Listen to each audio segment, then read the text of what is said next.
6 are represented each by 2 Democrats in the Senate who are withholding the paychecks. Here's the list. In California, it's home to 157,000 active duty personnel, the most in the country. Those stationed at Fort Hunter Liggett and Camp Pendleton and Edwards Air Force Base and Vandenberg Space Force Base and others will all miss a paycheck at the end of the month if Democrat obstruction continues. Now, this is worthy of note. Both California senators, Adam Schiff and Alex Padilla, are gleeful about this government shutdown. They agree with Chuck Schumer when he said very candidly just a few days ago, every day of the shutdown gets better for us. Who's the us? He's talking about Democrats. He thinks this is assisting their party and giving him political cover so he doesn't attract a Marxist challenger in his next Senate re-elect. That's what this is about. So he thinks the government shutdown is allowing him to show a fight against President Trump and Republicans, and he is happy about that. And so are Adam Schiff and Alex Padilla, while service members are going without paychecks. Virginia. Virginia is home to 119,000 active duty personnel. It is the second most in the country. Those stationed at Naval Station Norfolk, Quantico, and Fort A.P. Hill, and others will miss paychecks at the end of this month if this is not resolved. Both Virginia senators, Tim Kaine and Mark Warner, are playing political games with the paychecks of 119,000 service members. Georgia. Georgia's home to 65,000 active duty personnel. It's the 6th most in the country. Those stationed at Fort Benning, Fort Stewart, Moody Air Force Base, and others will miss paychecks. And just last week, this is so aggravating to us. It's so frustrating to us. It's so wrong. We saw service members waiting hours in lines wrapped around the block at Georgia food pantries. And meanwhile, you've got both Georgia senators, John Ossoff and Raphael Warnock, have now voted 8 times against paying those heroes. In Washington, the state of Washington is home to 57,000 active duty personnel. It is the 7th most in the country. And those stationed at Fairchild Air Force Base and Naval Base Kitsap, Joint Base Lewis McChord, and others will miss paychecks.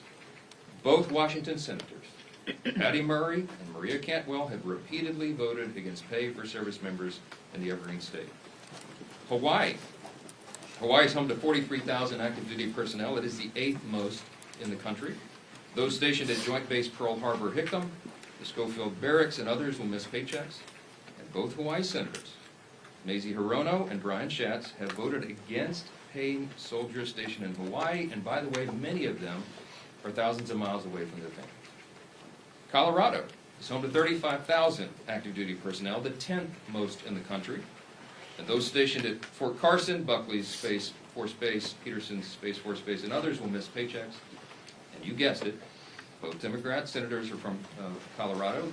John Hickenlooper and Michael Bennett have voted against paying those troops in their state. And I just want to mention New York. It gets honorable mention. It isn't in the top 10. But the Empire State is home to 17,000 active duty personnel, the 17th most in the country. Those stationed at Fort Drum and Fort Hamilton and others will miss paychecks.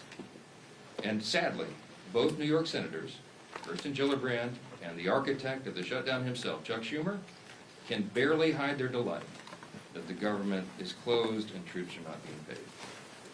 I will just say this. There's something that should be remembered by everyone. Democrats say that even missed paychecks for U.S. troops won't be enough to end this shutdown. The Democrats, who we just demonstrated, represent thousands and thousands of the most heroic men and women on the earth, refuse to put their unserious partisan demands to the side and pay the troops. And here are the indisputable facts of this shutdown. Republicans want to pay the troops, and we have shown that with our actions and our votes now 9 times. The Democrats want to use them as hostages to extort $1.5 trillion in new, unserious partisan spending that we just won't go along with. We won't sell out the long-term security and future of the United States so that Chuck Schumer can prevent a primary challenge from his left wing. We will not be a part of that nonsense. And until Schumer and the left wing of his party are satisfied enough that the pain the shutdown has caused has reached a limit that they're satisfied with, then Republicans are going to stand here every single day, and we're going to continue to deliver the simple facts directly to the American people. And today we brought in some of our House Republican leaders who represent many of these military districts and they're being so deeply and adversely affected by the Democrats' senseless games. And the first up that I'm delighted to introduce is the chairman of our Main Street Caucus in the House Republican Conference, and that is Congressman Mike Flo. I'll tell you what, the House Republican Main Street Caucus couldn't be more proud of the leadership that we've elected to lead the House of Representatives. We stand united with this team that's remained in Washington to do God's work as we work our way through a very difficult shutdown. Speaking of Main Street, let's talk about what this means. I represent Offutt Air Force Base in Bellevue, Nebraska. We have over 10,000 airmen there. What do? We are in charge of deploying the nuclear triad. Think about that. It's very important work. And today, we have 2,300 of our civilian employees furloughed. We're holding diaper drives. The food pantry is getting stocked with more food. There's uncertainty on that base. The men and women who go to work every day to keep us safe, to provide that strategic deterrent on what could be the world's worst day, don't need this stress. We don't need this stress, especially to satisfy the political future of a New York Senate leader. This could have been avoided. He did the right thing, Mr. Schumer did in March. He's a pro. He knows political calculus. He paid a high price for it, and now people in my district are paying a high price, and it's not right. And by the way, as a country, we're better than this. We are way better than what's happening across our bases. And so to the people at Offutt Air Force Base and every military installation, the Main Street Caucus is here to say thank you for what you do. Whether you're furloughed or not, we appreciate every single one of you. Thank you again, Mr. Speaker, for having us, and thank you for inviting and including the Main Street Caucus. Well, I'm not going to introduce each of them. I'll ask them to do that themselves, but I do want to introduce you to the vice chair of the Main Street Caucus, and that is Congresswoman Laurel Lee, of the state of Florida. Thank you, Mr. Speaker, and thank you all for being here today. We are here today because the American people deserve to know the truth about why our government is shut down. The reality is simple. This shutdown was entirely preventable. It's happening because Democrats have refused to work with Republicans on our responsible, common sense funding measure. House Republicans did our work. We passed a straightforward extension of funding to keep the government open while ensuring our troops, our Border Patrol agents, and all essential services are fully supported. But at every turn, Senate Democrats have instead chosen obstruction and delay. They voted again and again to stop temporary funding that would have kept the government open. Again and again, they put partisanship ahead of the needs of the American people.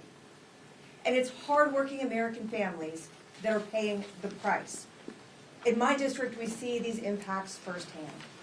At MacDill Air Force Base, there are thousands of brave men and women in uniform. Many have young families in our schools and spouses who work on base and in our communities. In addition, some of our very best neighbors work as civilian technicians and managers at MacDill and keep critical services, not just for our community, but for our country, operate. These are the people who will feel the strain of this shutdown and Washington's dysfunction the most. The service members, the civilian workforce who serves alongside them, and the federal workers and their families. They are now left to worry about their bills, about groceries, about paychecks, all because of political games by Senate Democrats. They deserve better than this. They deserve leadership that puts our country ahead of politics. House Republicans have already voted to ensure our service members receive their pay, and we will not allow America's heroes to suffer because of this political brinksmanship.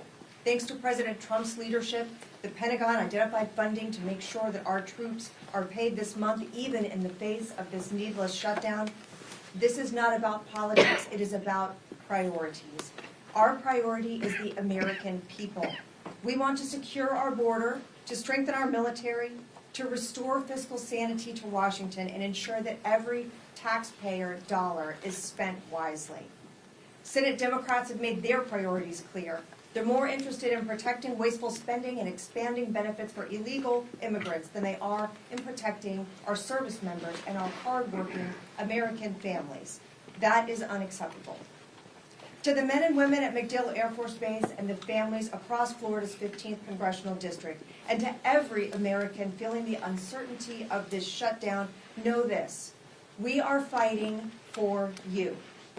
We are fighting to reopen government responsibly, to ensure stability for your families, and to get this country back on track. It's time for Democrats to stop the political games, to stop holding our troops and our federal workers hostage to their agenda, and to join us in putting the American people first. Thank you. And now we have our colleague, Representative Lalota. Good morning, everybody. Fully funding our military is the most important thing our Congress can do.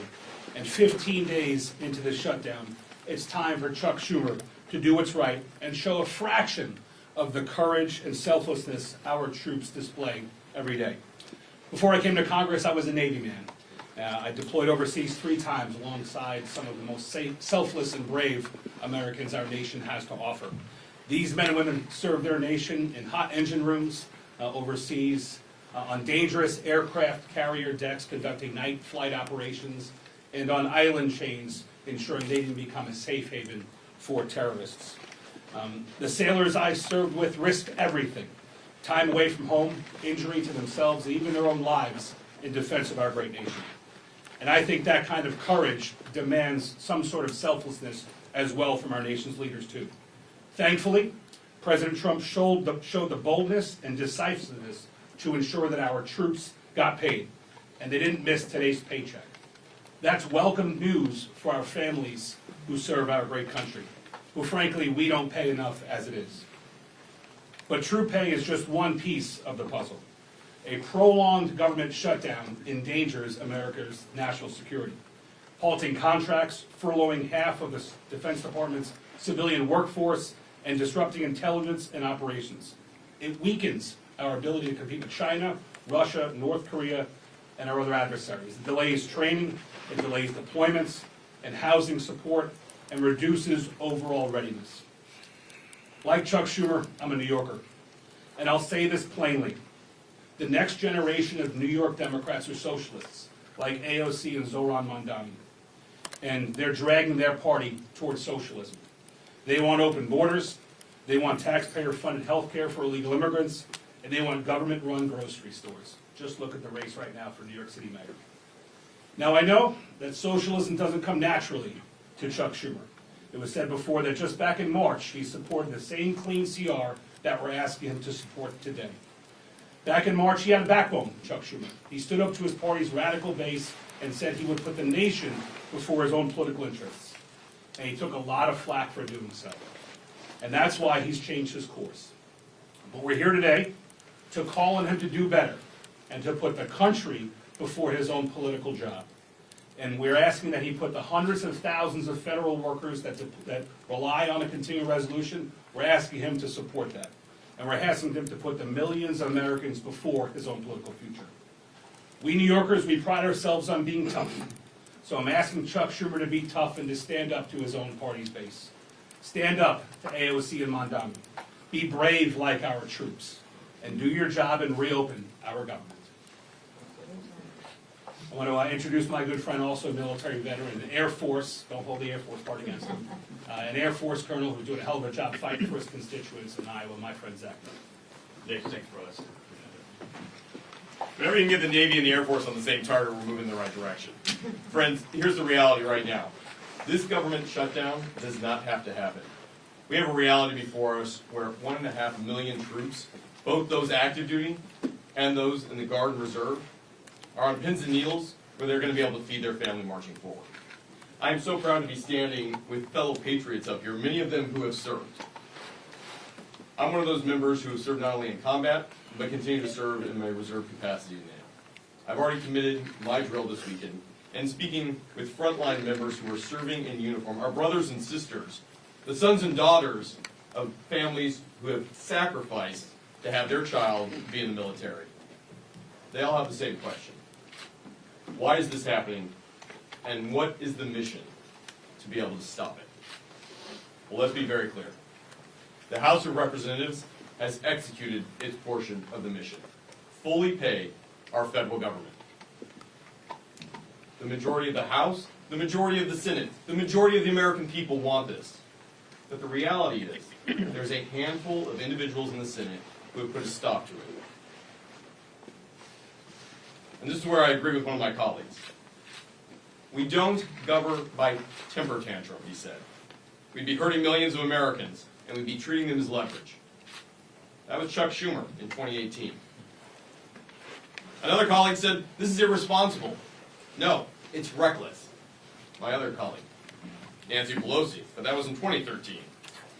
A fellow colleague said, it's not normal to hold 800,000 workers, or in this case, over 1 million military members and their paychecks hostage. That was from AOC in 2019. Team, we've heard about the first-hand impacts to individuals. And it goes beyond just America, but what's happening right in our own districts as we look at this. Today, 15,000 National Guardsmen from Iowa were in danger of not being able to decide whether to put a down payment on a new car or being able to put food in the refrigerator. 2,000 of those members are right now deployed on the front lines in U.S. CENTCOM in Iraq.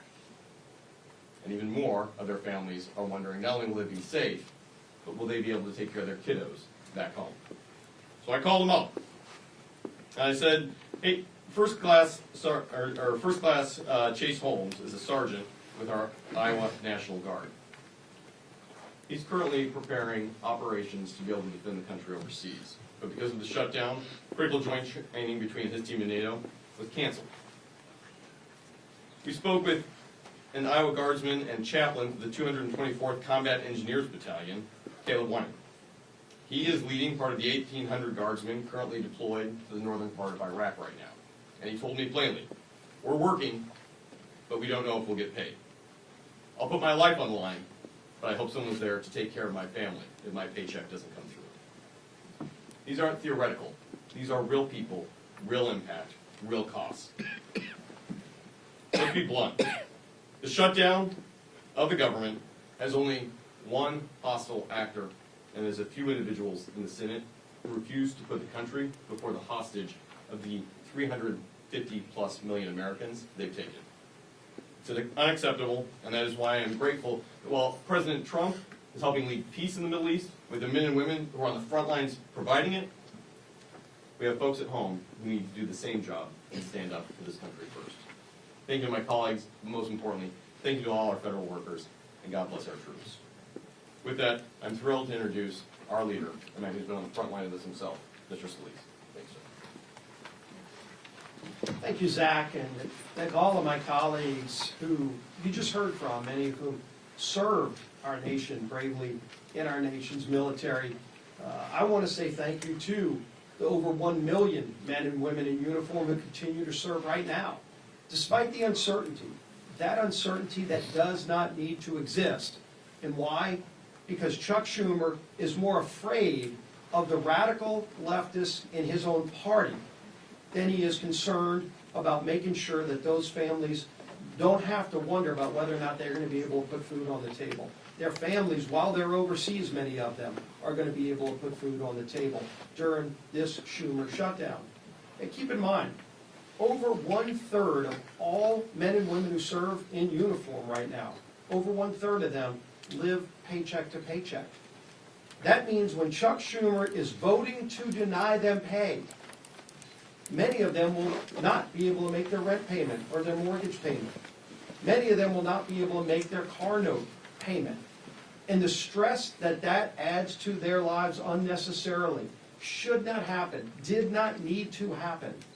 This House came together. I'm so proud of the men and women I serve with in Congress, here in the House, where we did our job. Weeks ago, we sent a bill over to the Senate. That doesn't resolve all of our differences. People often say, gee whiz, why can't Washington just get together? You know, which side's going to win this thing? It's not about which side wins. It's about stopping the American people from being the losers in Chuck Schumer's fight while we go negotiate our differences. We have big differences we need to negotiate, and the clean CR that we passed over the Senate does not resolve those differences. It just gives us some more time to have that negotiation. And by the way, that clock is getting sooner every day. November 21st is not extending every day that Chuck Schumer continues this charade that he's playing with the lives of millions of American families. That date is going to get closer every day, where we're not going to have as much time to negotiate our differences. And how big are those differences? Just look at the wish list, the hostage list that Chuck Schumer filed weeks ago, his demands that he said have to be met before he'll even open up the government again. $1.5 trillion in new unrelated spending Chuck Schumer demanded, including, yes, eliminating all the verifications so that illegals will get taxpayer-funded health care. That's in Chuck Schumer's bill. Chuck Schumer guts the $50 billion rural hospital fund to give taxpayer-funded health benefits to illegals in his hostage demands. That's not going to happen.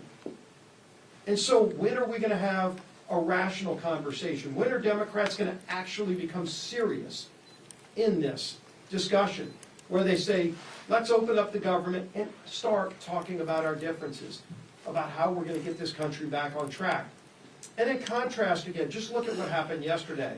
Some of us were at the White House at just an amazingly emotional ceremony where President Trump posthumously, unfortunately, issued the Medal of Freedom to Charlie Kirk. And his incredibly brave widow, Erica, was there to receive it on his behalf and gave another emotionally powerful speech.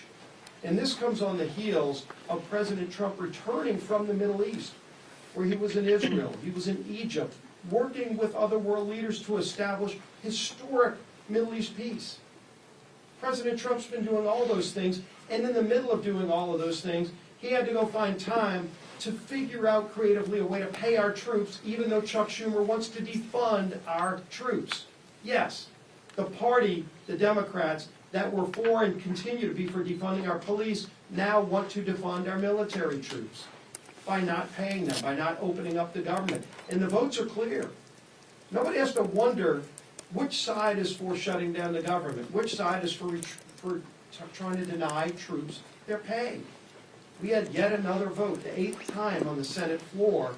Yesterday, while we were at the White House, the Senate was having that vote on whether or not to open up the government, and you saw Democrats continued, led by Chuck Schumer, to shut down the government and deny troop pay. It's embarrassing. It's not just unserious, it's having devastating consequences on millions of Americans around this country, and it doesn't need to happen. We shouldn't have to wait until the Hate America rally this weekend, or whatever it is that's driving Chuck Schumer to keep this going on, this damage that's being inflicted, so that he thinks it's going good for him, while it causes damage, real harm to millions of American families, including our service men and women who are so bravely risking their lives for these great freedoms that we enjoy. We're going to continue to fight for freedom. We're going to continue fighting to open this government and do our jobs. And the whip of our conference is my friend, Tom Emmer.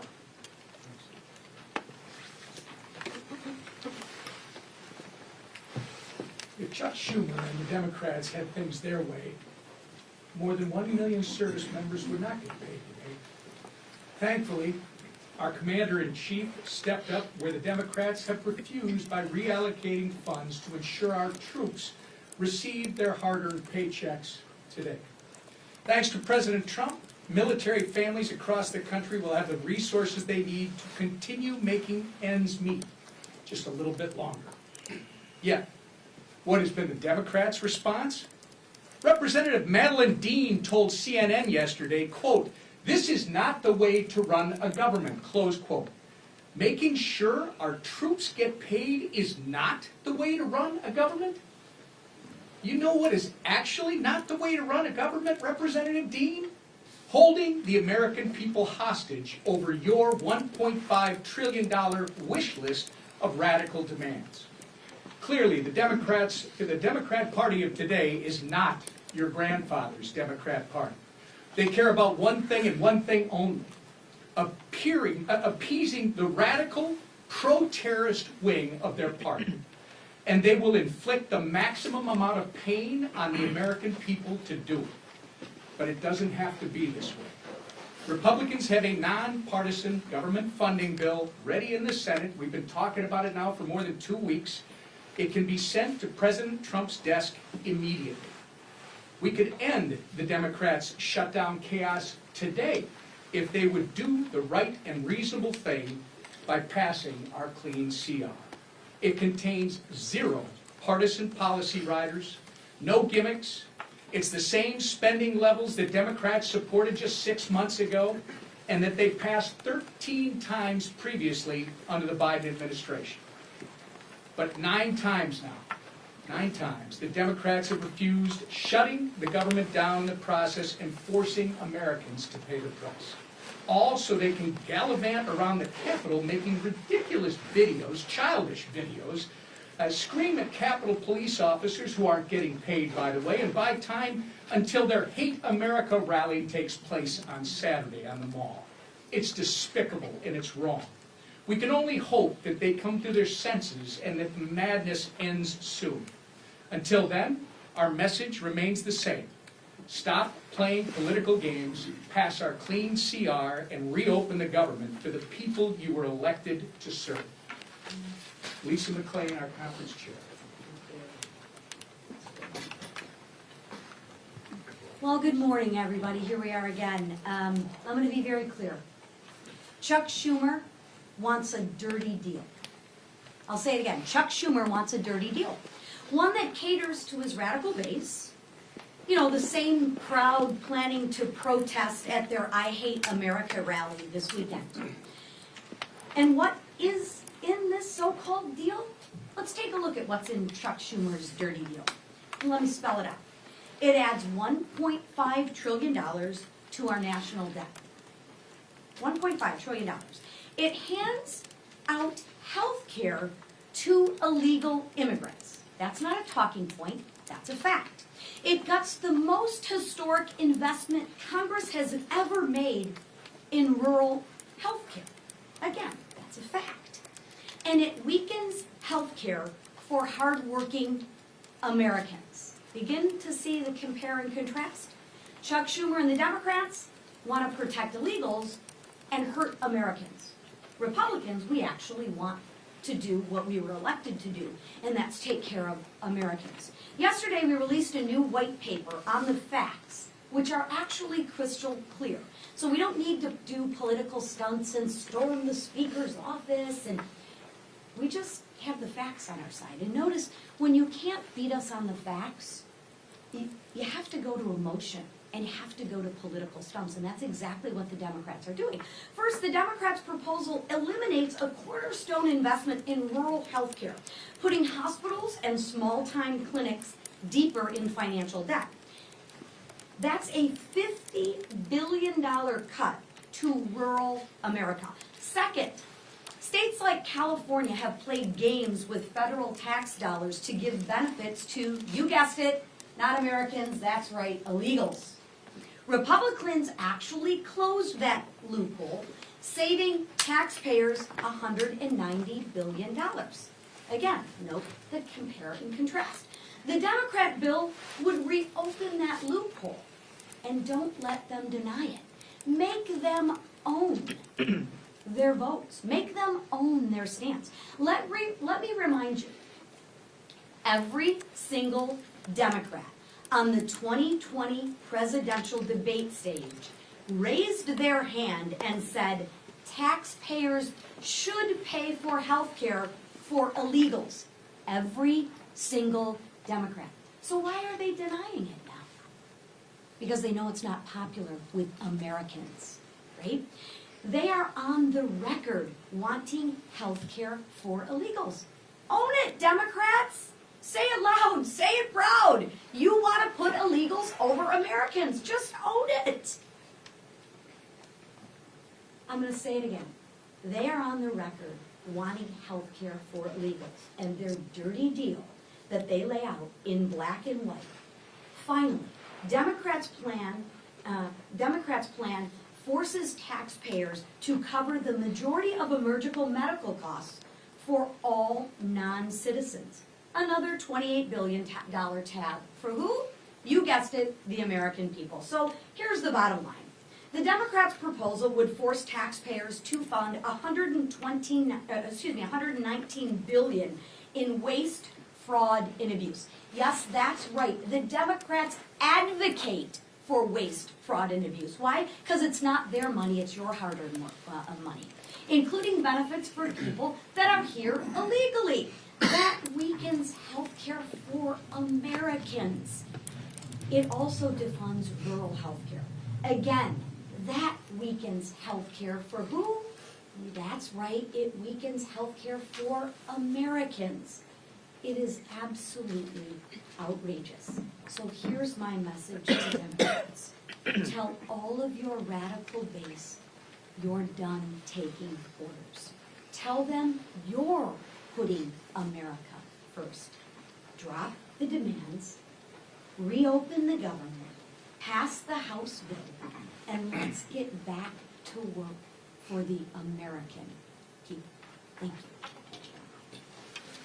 Speaker Johnson. Johnson. A judge in Florida issued a restraining order against Corey Mills for threatening, harassing behavior from an ex-girlfriend. And according to these court documents, he also instructed a congressional staffer to reach out to her after that initial temporary restraining order was filed. Do you think this is an ethical violation, and do you think any disciplinary action is warranted? I have not heard or looked into any of the details of that. I've been a little busy. We have a House Ethics Committee.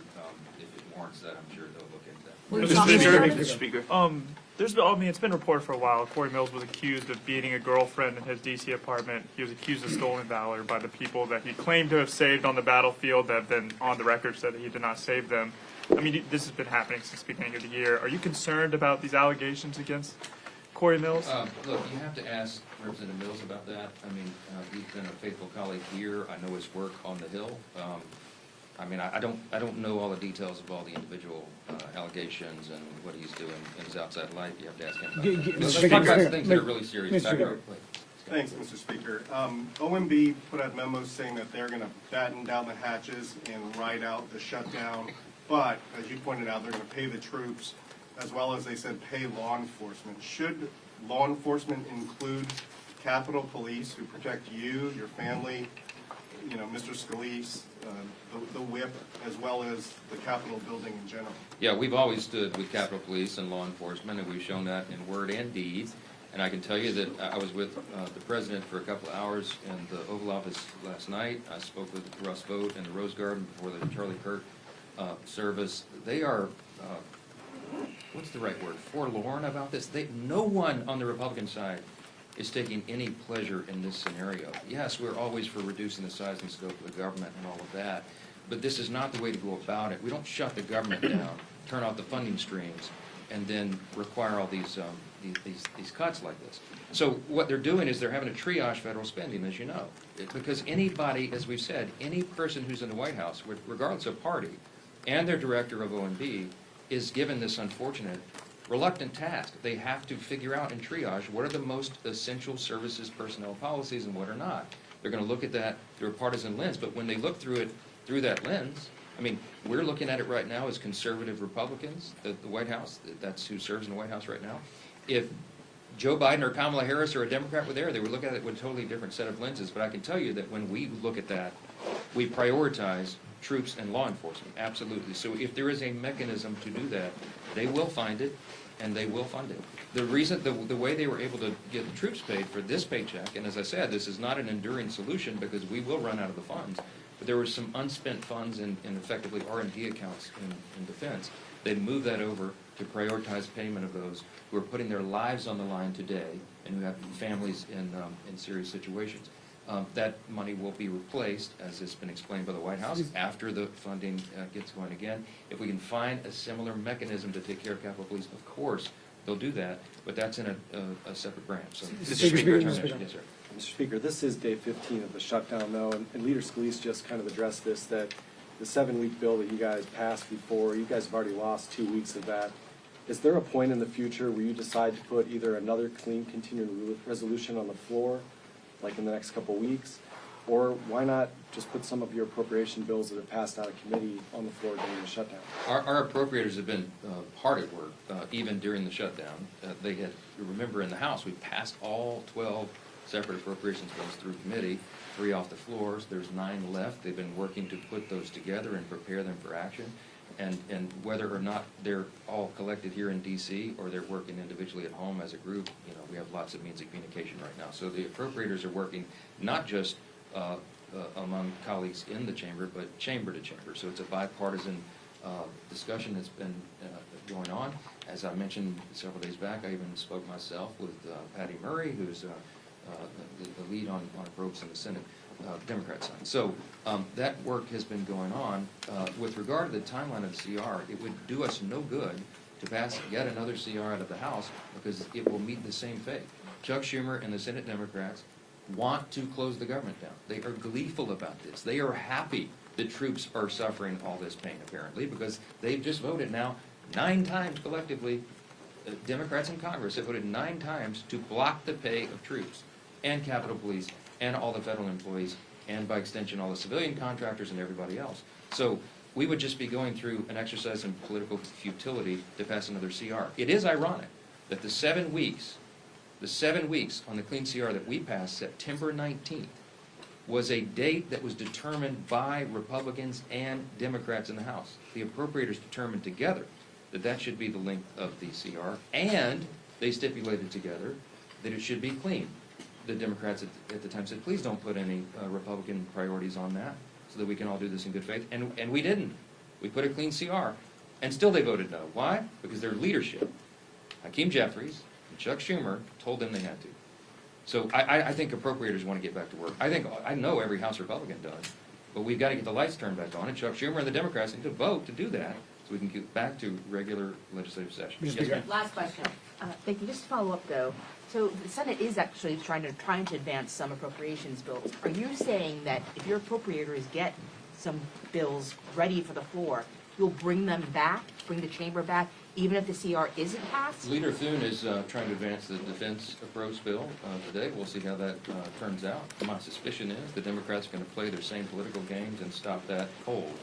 I hope I'm surprised by that, but we'll see. We're on a 48-hour return notice for House Republicans and the House itself. And dependent upon action in the Senate, we can get all this moving again, and we can get back to all the regular order and all the things that are stacking up on our plates. It is ironic that even though Democrats decided upon the end date, the 7 weeks to go to November 21, it is the Democrat leadership that is eating up the clock. And they are doing great harm to the American people, not just by suspending services, vital services and paychecks, but also because of the backlog of work that the Congress has to get done. And we cannot do it while hardworking Americans are suffering because of these antics. And that's why we're demanding, insisting that they get it open. I'll leave you with this. You've heard the word contrast here a number of times today.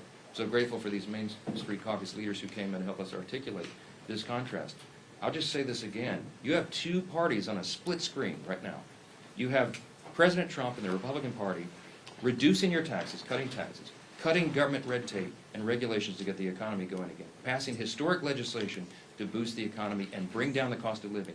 You have Republicans who have ended the border crisis, almost 0 illegal crossings in the last 4 months. You have Republicans who are working to end the crime crisis and support law enforcement and ICE officers and all those who are wearing that badge and putting their lives on the line and supporting our troops, as we talked about today. You have Republicans who are ending fraud, waste, and abuse in government and making government work more efficiently and effectively for the people. And you have President Trump and the White House and his administration ending conflicts that are killing millions of people around the world. What have Democrats accomplished in the last 9 months? A government shutdown. I mean, the contrast between these parties could not be any more stark. And I encourage you to watch. We call it the Hate America rally that will happen Saturday. Let's see who shows up for that. I bet you see pro-Hamas supporters. I bet you see Antifa types. I bet you see the Marxists in full display, the people who don't want to stand and defend the foundational truths of this republic. And we do. And that's what we're here doing every single day. And we'll continue to come in every morning and tell the American people the plain and simple facts. Because the facts are going to win the day here. The American people are not stupid. They see what's going on, and they know who's to blame. Thanks for being here this morning. Foot's asleep. Reese. No. Reese. Hey. Reese.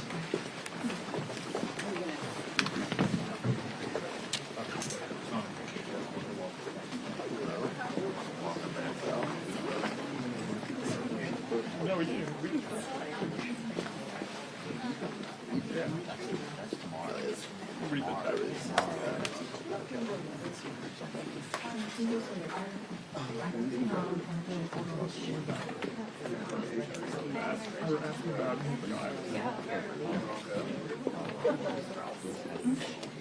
Yeah.